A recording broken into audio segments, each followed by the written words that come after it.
Hello, everyone, and welcome to episode 18 of the Day or Night in the Desert podcast. I am James Knight, along with my co-host, Zach Morris, and today we're going to get into a lot of really cool content. We're going to start out by talking about the NBA and NHL playoffs and kind of our predictions for that going forward. We know the Thunder swept the Lakers in 4 games. The Spurs are up 3-2 over the Minnesota Timberwolves. And in the Eastern Conference, the Cavaliers are ahead 3-2 over the Detroit Pistons as well. And the Knicks are in the Eastern Conference Finals after sweeping the Philadelphia 76ers. So give your thoughts on, Zach, on what do you think is going to happen throughout the rest of these NBA playoffs, and who do you have coming out on top in these series? I kind of wanted to see the Cavaliers move on, but I wouldn't mind it going to a few other games with the Cavs and the Pistons. I do like the Pistons, Cade Cunningham, and all those guys. They're really athletic, but that Cavs team, they're just dangerous. They go up and down the court fast as lightning. James Harden, Donovan Mitchell have been leading the way all season, and it's been fun to watch both of those two get work with each other. The coaching staff is all on top of that team. It's just a stacked team altogether. It's just going to be an interesting few games, but I see the Pistons coming out of that series. The Knicks are in the other series, so they will figure out Cavs and the Pistons, but I hopefully would like to see the Pistons move on, but if they don't, I wouldn't mind the Cavaliers, and I hope that the Spurs win their series. Wembanyama, De'Aaron Fox, all those guys, that team is also deadly. So I see them moving on. I see either the Pistons or the Cavaliers moving on either way. Okay, I'm going to go off on a limb here. I'm going to predict the Cavaliers to win in 6 games. They've been really hot. They've won 3 games in a row.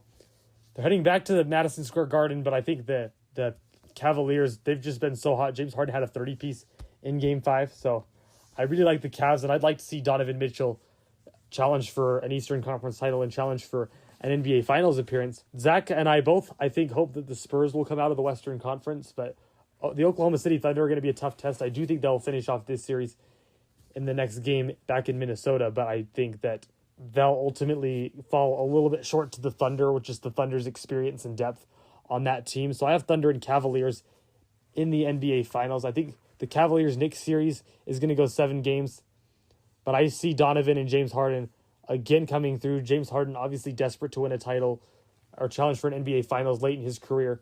So I see the Cavs coming out of the East and the Thunder coming out of the West, but ultimately the Thunder are just going to be too much. And I think that between Shai Gilgeous-Alexander, Jalen Williams, Chet Holmgren, and just the entire experience of that squad, they were in the NBA Finals last year, and they've come out this year and looked really strong. So I think with all of that being said, the Thunder are going to come out even stronger this year, and ultimately they are the ones that are going to come away with the NBA title, although I do actually hope it is the San Antonio Spurs. Unfortunately, I just don't think they're going to be enough to beat the juggernaut that is the Oklahoma City Thunder. What are your thoughts on that, Zach? I differential on that. I see the Spurs coming out on top of the West, and I see the Cavaliers coming out on top of the East. And it's going to be the Cavaliers, and it's going to be the Spurs in the NBA Finals.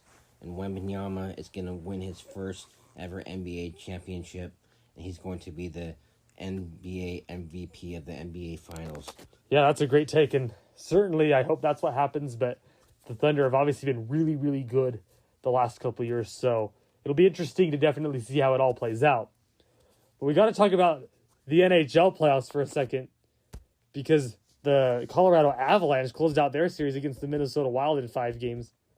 Nathan MacKinnon with a very clutch goal late in a big win for the Colorado Avalanche to close out that series after being down 3-0 in that Game 5 victory. The Avalanche looked super strong. We also saw the Vegas Golden Knights move on to the Western Conference Finals in their series against the Anaheim Ducks.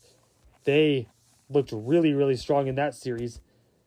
And I honestly think that Utah, frankly, gave Vegas a better fight than Anaheim did in their series. So that's good news for Utah's future, but that's not really the point that we're on here. But Vegas wins their series against the Anaheim Ducks in 6 games. They will go on to face Colorado in the conference finals. I have the Avalanche coming out of that series. I just think McKinnon and those guys, they're a really strong team. They've been unstoppable all year, had the best record. And so I think that Colorado's going to come out of that series. But what are your thoughts, Z, on that? I think it's going to be Colorado as well. They're just too deadly on both sides of the puck. That goalie, oh my goodness, he's a beast. Nathan McKinnon, what can I say about him? He should be the NHL MVP this year. He's just up and won every single player in the whole league by his play on both sides of the puck. He's a really, really fast guy who can go up and down the court, the ice. I think that with his body size, it's just too deadly for someone to take the puck away from him. I think it's just going to be a interesting thing to see them move on, and I hope that they will win the Stanley Cup Finals. Well, speaking of the Stanley Cup Finals, I also think the Carolina Hurricanes are going to make it. They just swept the Flyers in their series. But the Canadiens and the Sabres are going to at least a Game 6. Canadiens won 6-3 over the Sabres in Game 5. So the Canadiens lead that series 3-2, but we've seen the Sabres fight back like crazy. I'm going to take the Canadiens there in 7 games, so I have the Canadiens and the Hurricanes. But I think the Hurricanes are going to come out in like maximum 5 games, the Carolina Hurricanes against the Montreal Canadiens. So I think it is going to be Hurricanes Avalanche for the Stanley Cup Finals. I'm going to go off on a limb and say Hurricanes in 7. They've looked so impressive in the East. They haven't lost a playoff game yet. Colorado's a very tough team. They've been a juggernaut. I think that's going to be one of the best Stanley Cup Finals we have ever seen, to be frankly honest with you. But I think, man, those Hurricanes look unstoppable. I am really just blown away by that Carolina Hurricanes team. My goodness, they're just deadly on both sides of the puck. They have a team that is full of dogs that can win night in and night out and not hesitate to do what they want to do to get to the Stanley Cup Final and to win the Stanley Cup Final. And I have actually been to a Carolina Hurricanes game in person a couple years ago, and that place is unlike anything I've ever witnessed before in the NHL. Hockey in the South is just different from hockey in the West. They're more rowdy, those fan bases. It's just a good time, a good environment, and I just can't wait to see this Stanley Cup Final played out. Yeah, for sure. It's going to be, I think, one of the best ever. And I think those are 2 great teams. They're 2 great franchises. They've both been making dominant runs throughout this year's playoffs. So I think we're in for a really great treat in the Stanley Cup Finals. But we got to get to a couple of big stories in the world of golf, and that would be with regards to the PGA Championship. One of the biggest takeaways I got out of this, Scotty Scheffler's playing well, but a lot of guys, who maybe some people won't expect are on top of this leaderboard here on day 2 of the PGA Championship. Aldrich Potgieter from South Africa is in a tie for the lead. Maverick McNeely's now in the lead at 5 under par. Scotty Scheffler kind of fell back a little bit today at 2 under par, still very much in the tournament, just a couple shots back. The struggles of Bryson DeChambeau continue.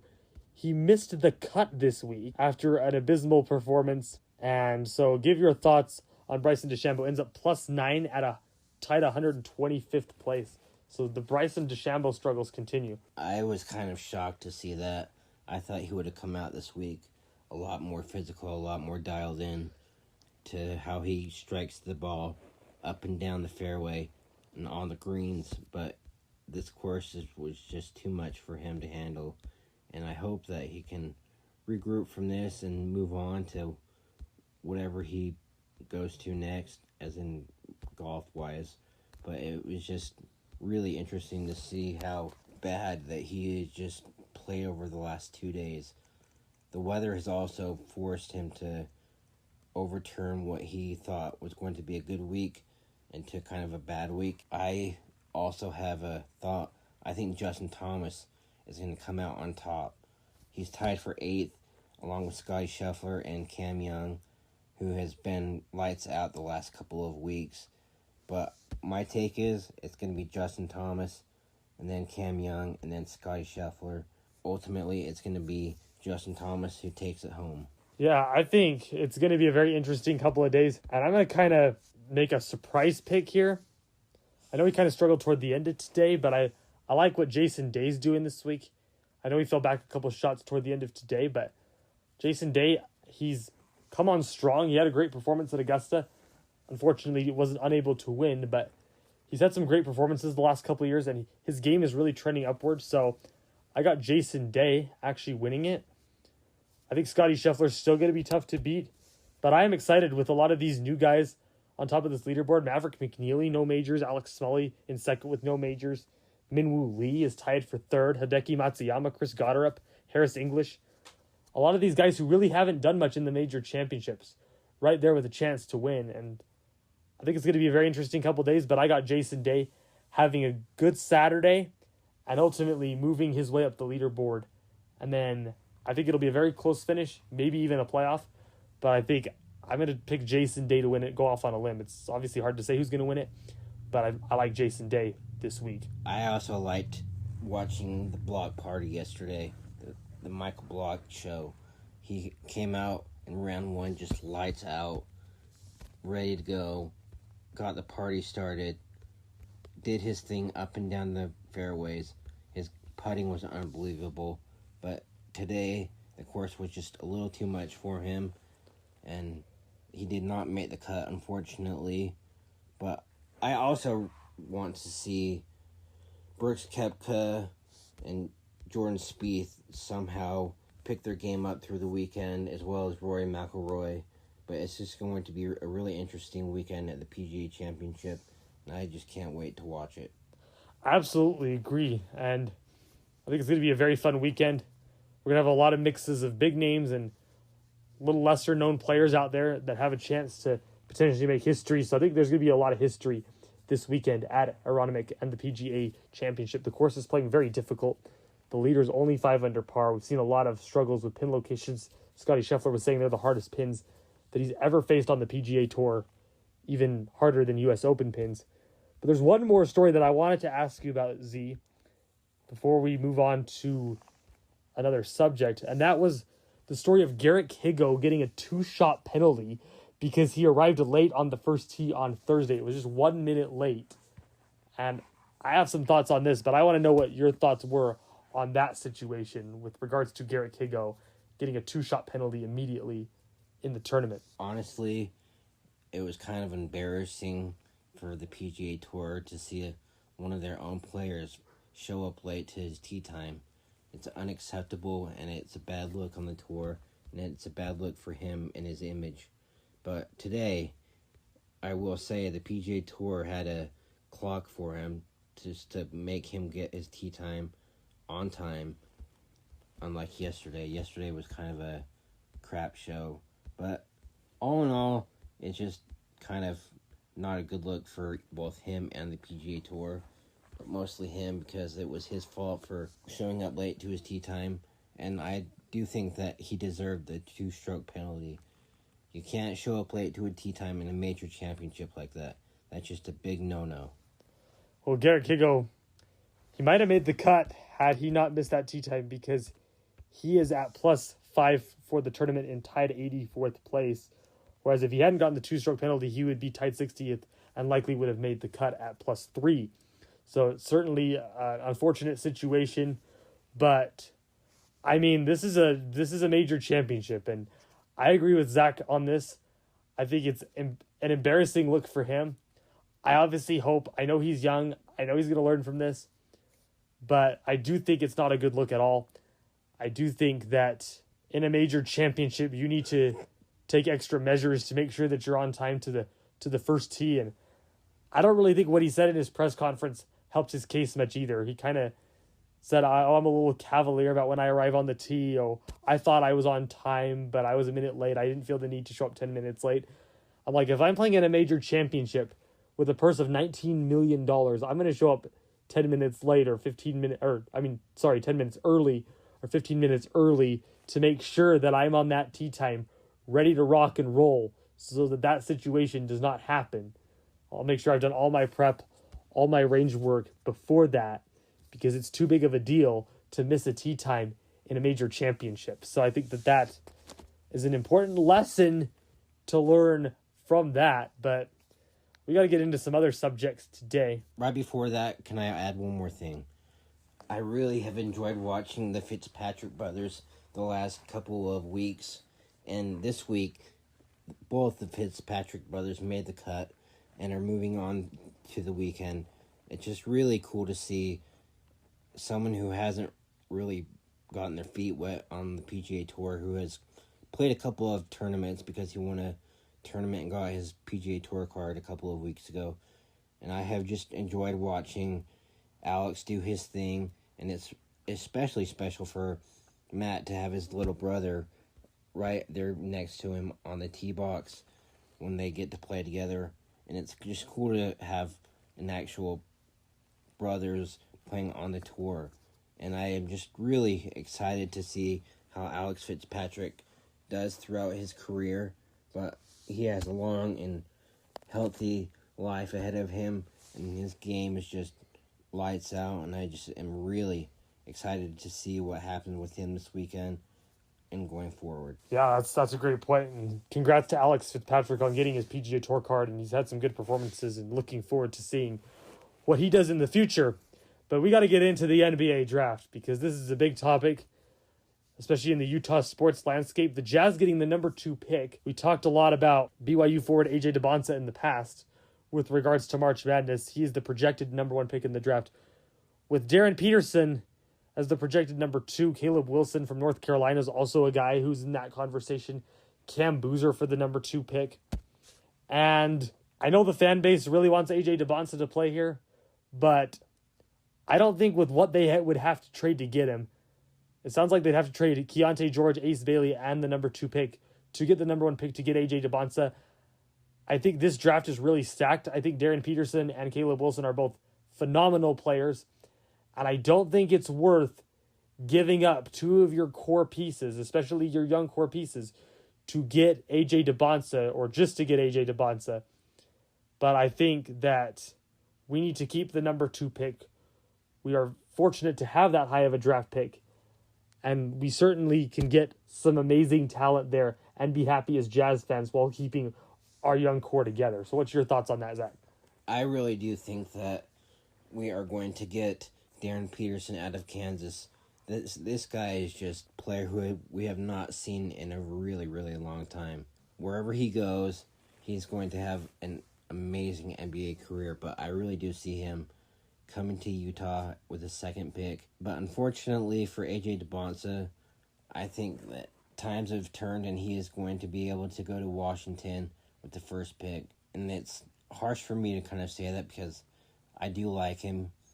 He's a good kid. He's an amazing athlete, and I wish him the best wherever he goes, but unfortunately I think he will end up in DC with the Wizards, and I have Darren Peterson at 2 with the Utah Jazz. Yeah, and I think Zach kind of agrees with me on this. I'll let him speak for himself, but we shouldn't trade our core pieces for AJ DeBonsa. I know you probably agree with that, Z. We still have the number 2 pick. And by the way, just as of a side note, almost every time Darren Peterson and AJ DeBonsa have gone head-to-head, Darren Peterson's actually come out on top of that equation. We saw him at Kansas beat BYU last year. Darren Peterson was the better player in that game. There has been some concerns with injuries with Darren Peterson, but I do think with his talent, I mean, there was injuries with Michael Jordan coming out of college, and we saw what he was able to do. And so I love Darren Peterson. I certainly would like to see a guy like him come here and do his thing. But I don't think you trade all of your core pieces just to get an AJ DeBonsa, especially when you have the very next pick at number 2. What are your thoughts, Z, on that?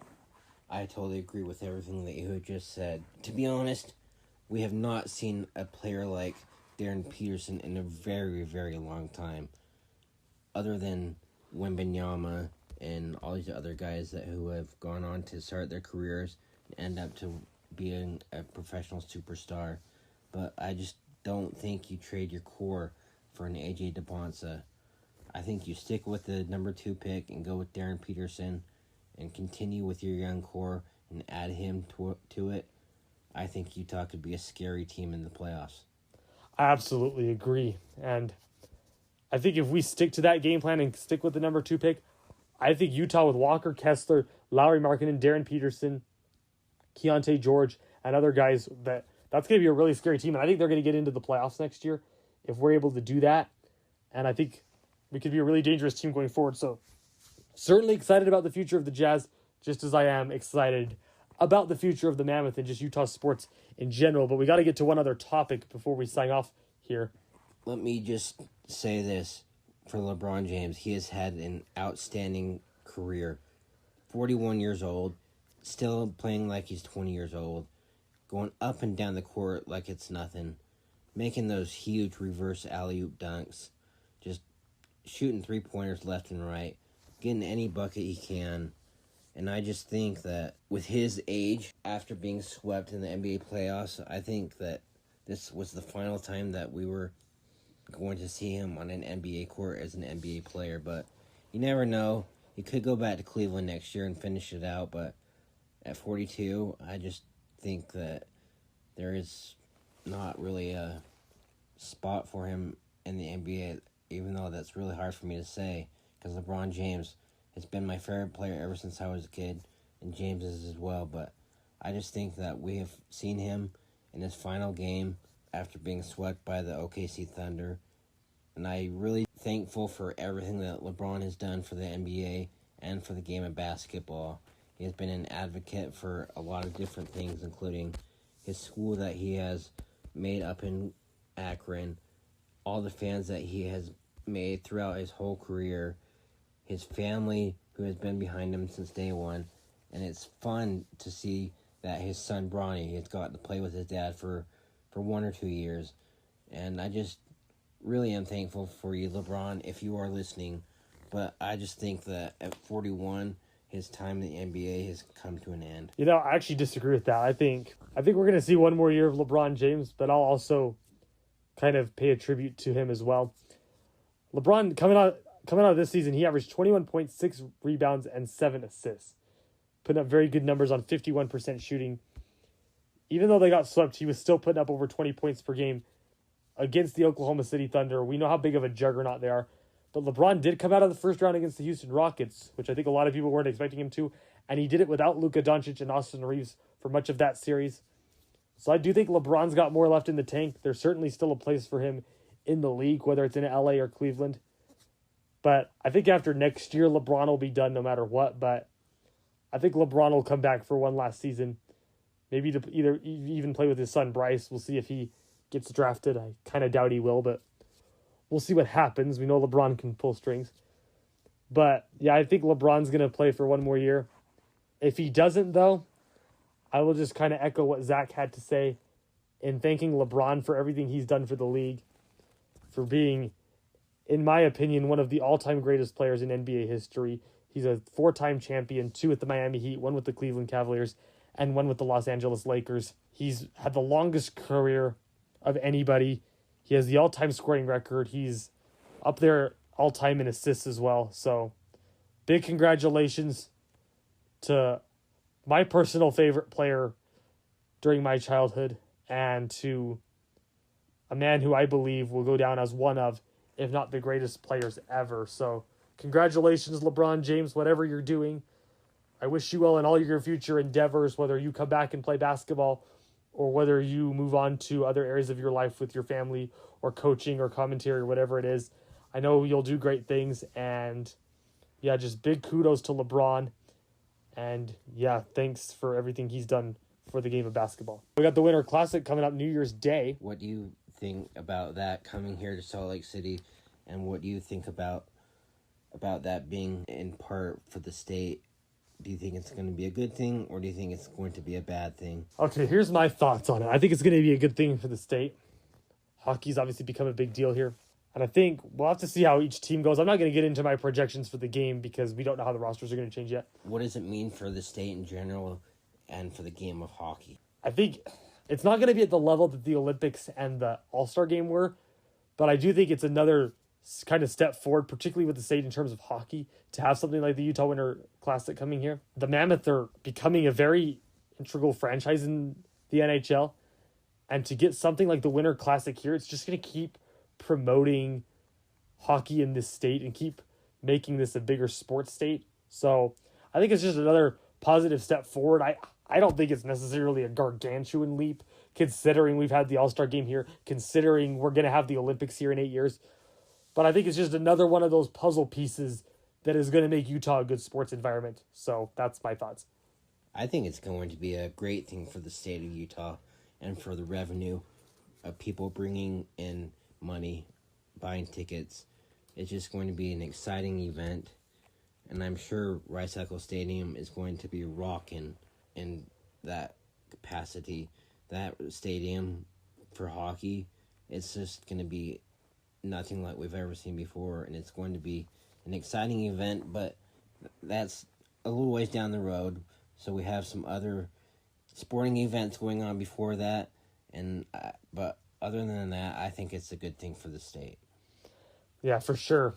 And that'll about wrap things up, guys. We just want to thank everyone for tuning into our podcast. Sorry we haven't posted for a week, but we were excited to have Utah Hawk on here last week. We didn't get to much of our other content, so I hope you guys liked this episode where we're kind of able to catch up on NBA playoffs, and just thank you guys all for your support, and we will see you next time on the Day or Night in the Desert podcast. Thank you all so much for your love and your support. It means the world to us. We couldn't do this thing without you, and we will see you on episode 19.